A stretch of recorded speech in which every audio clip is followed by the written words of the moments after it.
Nëse ti do kishe mundësinë që jetën tënde ta ktheje në film, do ta bëje? Po. Çdo njeri ka momente të veçanta që lëm bresa, nuk diskutohet.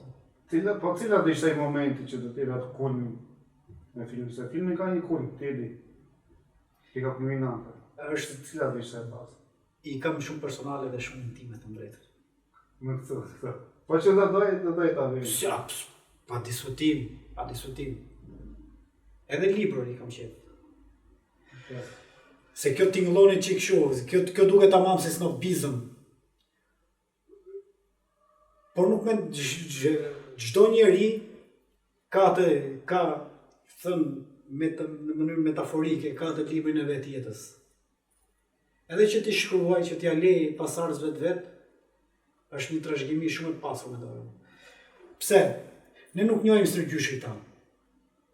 Ne nuk dim shumë nga gjyshrit tanë. Sepse nuk e kemi të kultivuar si kulturë.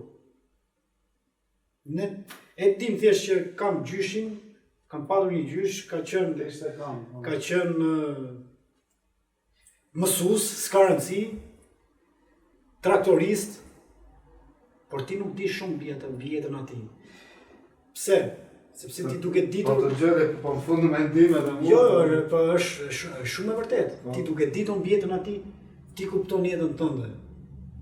Kupton pse e ky. Pse e kështu si qera, pa.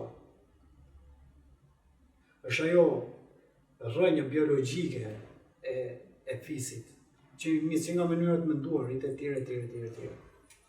Nuk i thënë kohë në faqë që është pema e... Pema pra, por nuk ka askush domethënë këtu, vetëm familjet, vetëm aristokratët që janë vërtet aristokrat, i ruajnë këto edhe respektojnë. Siç është edhe në këtë rast mjeku i familjes, jo pa qëllim mjeku i familjes. Sepse ai ka ndjekur breza përpara.